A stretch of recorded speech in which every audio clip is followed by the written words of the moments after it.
Draw attention to the Open Meeting Act posted over there. And we'll say the pledge allegiance. Pledge allegiance to the flag of the United States of America, to the republic for which it stands, one nation, under God, indivisible, with liberty and justice for all. As you can see, very short, generally we pay bills. I wrote a short note that we'll put in some of them and said, we're sorry for late because we've had nobody in the office most of the time. So, and you have those. Oh, yeah. And I need to take roll call. So, Ida. Yes. And Bob. Yes. And James. Yes. And Larry. Yeah. Now we got it.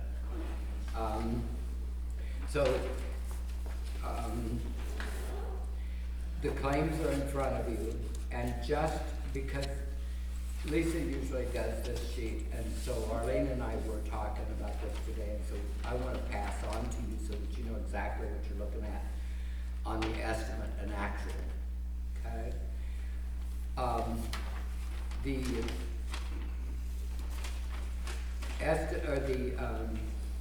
The estimate is what we monthly think it's going to be. The actually paid is what was actually paid. So that would be December's if it's in January. So it'll be that month before. On the payroll, that's what I want you to understand. The payroll growth is the amount of money that is actually earned by that employee. The federal payroll tax is what the city actually pays, not what the check is, because remember the employee pays their own Social Security, their own Medicare, etc. And that can always get a little confusing if we're not careful.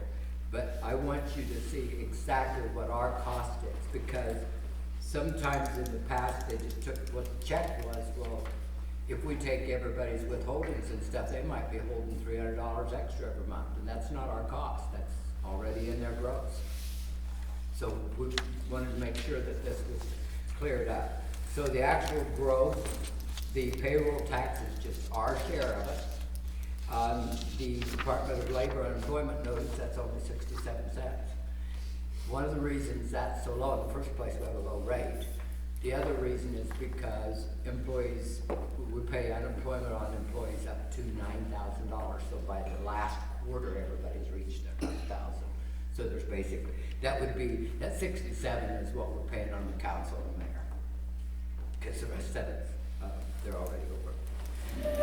And the cafeteria 125 is that $500 per month per employee.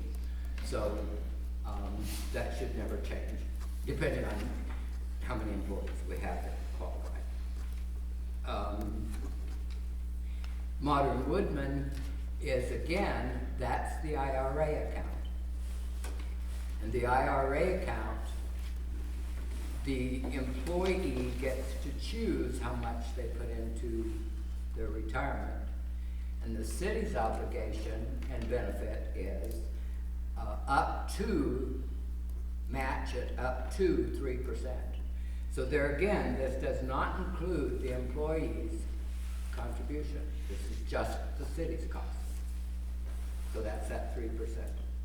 And the rest of it's self-explanatory. Those are our utilities and so forth that we need to pay. So like the water is the water that comes, that's the direct cost. And on your profit and loss, we're still sorting some of that out, but because sometimes in the past there've been amounts put in there that would be like supplies and stuff. I'm trying to get that down so that what we pay is only what our customers use. That's a direct cost. Okay? So just, that was I just wanted to be able to do that when we were terrifically busy. Your financial statements are here. Note that we always are that 1 month behind. So November, you only have 2 months of the fiscal year, October and November. Just on that, while we're on the financials, I think I talked to Eddie today and talked to Mason today and what's her name? Melinda was gonna call me back if she had time, but apparently didn't. But we're starting to send all that in. So the rough estimate here is that we'll be all done at the end of February. So, but that again, make sure none of them get sick, I guess. Any questions you have at this point about any bills, any of the? Who is Rimbo Lukey? $1,800, what is that? That was the lawyer, wasn't it? Yeah, that was the lawyer fee for refinancing Oh, Sharon okay. Street. That Okay. Sharon Street thing. Okay. And Oh. we weren't familiar with that either. And Yep. Yeah. Okay.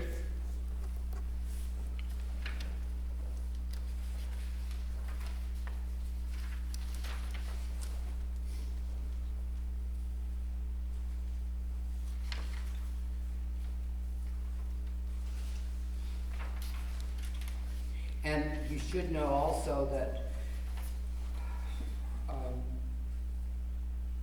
we had this other discussion in the past here. We've kind of always brought the bills in, and then I think that Lisa kind of preferred that they be approved and stuff, and maybe it was just the way she was taught too when she came in, I don't know. And then she wrote the checks the next day, whatever. I thought about this quite a while because when I first came on the council, and maybe Mike would want some input here, but when I first came on the council, those checks were always written when they came to the meeting. And and as soon as the meeting was over, while everybody was closing up, Wendell would sit there and sign those checks. And then they were mailed the next day. And there is some advantage to having those checks made because you are approving the checks, not the bills. And you're supposed to approve the checks. So that's unless there's a reason that anybody can think of otherwise. That Arlene said in one of the classes she took on that continuing education, that was one of the things they said. The check writer would make out a check, say the bill was for 500, she'd add 1,000, and then she'd buy something for herself. So that's a good way to embezzle. So if you're gonna approve the bill, we're gonna approve the actual check that's written on that. Would you agree with that, Mike? Okay. So that's gonna be our process from here on out.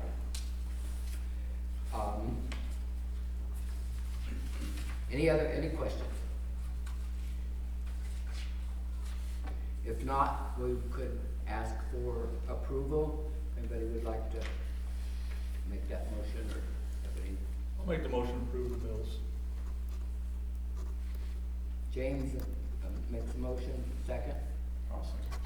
Second by Bob. Okay, we'll start with Bob for the vote. Yes. James, Yes. Larry, Yes. and Lila. The next thing is the Kirk and Michael reimbursement offer, and I have some things, I need to send you some by mail too, but this is something you probably with the negotiation, we need to go into a closed session. Yes. Talk briefly about that. Yes. And confer with Mr. Stevens, so I think we'll just go in here. So I need a motion to go into closed session I'll make the motion to go into closed session. by James, second by I'll second it. Isla, and we'll start with James. Yes. And Larry? And Isla? Yes. And Bob? Yes. So let's move into.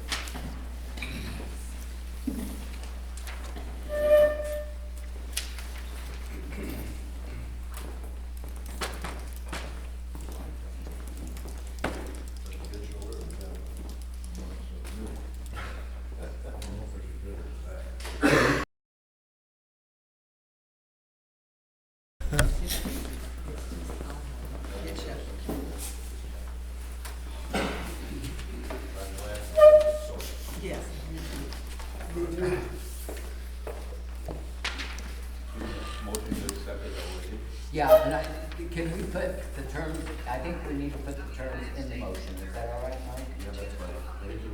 And if it's okay, then I'll try to word, try to word that. So,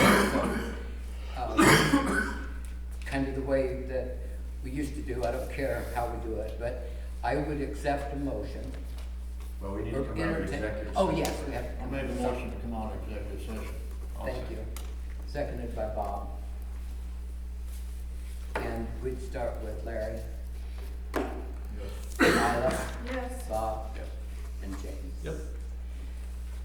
And then I would consider a motion that accepts the terms of a reimbursement from Kirkham Michael for the work that's left unfinished at the sewer plant. And that amount of money, or that settlement, is $124,700. And we'll give Arlene time to just write that like that, if that's okay with everybody. I got it. Okay. I'll make that one. And Bob makes the motion, I'll second it. and we'll start with Bob. Yes. And Bob? James? Yes. And Becker? Yes. So, and that check will go into the bank Monday. Okay? So now I'll entertain the motion to adjourn. Proclamation, close meeting.